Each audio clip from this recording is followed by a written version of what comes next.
Well, let's go ahead and talk about another receiver we are not selling high. It is Terry McLaurin.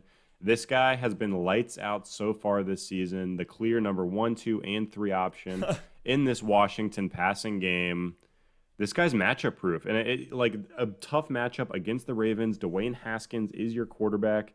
You play for a football team that doesn't even have a mascot, and you're going to go out here and put up, what was this stat line? 10 catches? 10 catches on 14 10 targets. catches, 118 yards. Unreal. Unbelievable. I mean, Dwayne Haskins, believe it or not, threw for 300-plus yards in this game, but 14 targets for Terry McLaurin is fantastic to see.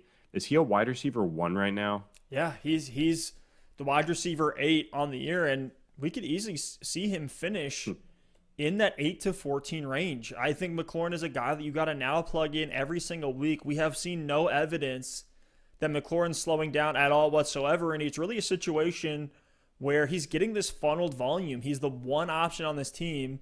And like you said, first, second, and third read for Dwayne Haskins. It's not Logan Thomas as much as I wanted that breakout to happen. Antonio Gibson has been decent for them on the ground and has kept that offense moving when they've needed him to.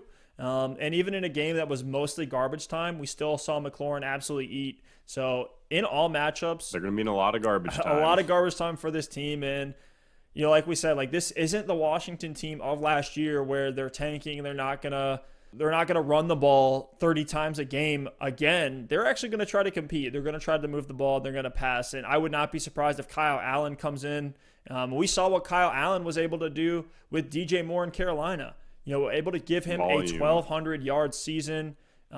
87 catches on the year in 2019 for DJ Moore. We might see that again for McLaurin in a very similar situation where he's getting this funneled volume and they don't really have that many other options. And McLaurin has proven like he is a dominant wide receiver. He's an elite talent. And if he was on a better team, I think we'd be hailing him as one of the next best things. And I mean, you look at McLaurin's schedule the rest of the way.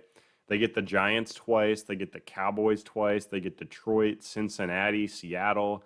They're going to be in a ton. I know we're talking about how he's matchup proof, like you're starting him every single week, but expectations in some of these shootout games are going to be incredible. And I think he's going to return that value. They get Carolina in week 16, championship week in fantasy football. So if you invested a mid-round pick in Terry McLaurin as your wide receiver 2, you're thrilled. And I'm with you, Steph. I think not only is he a wide receiver 1 right now through 4 weeks, I think he finishes there as well. Super excited for McLaurin, just an incredibly talented player on an incredibly bad team.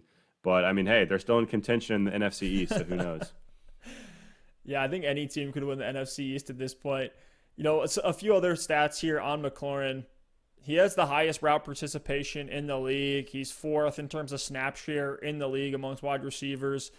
6th in receiving yards, but 14th in receptions. So he's creating a lot of his own yardage. It's not like he needs to have all these touches and big plays manufactured for him. He's just a guy that if you get the ball in his hands, it's going to lead to some production.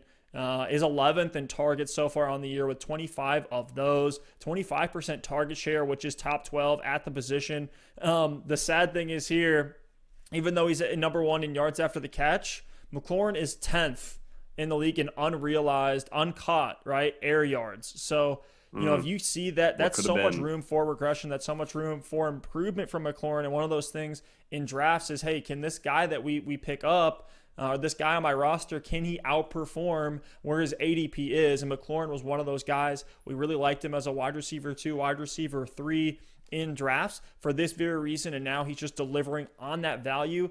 If anything happens, if there's any upgrades to the offense, to the quarterback, you're going to see really, really big things from Terry McLaurin.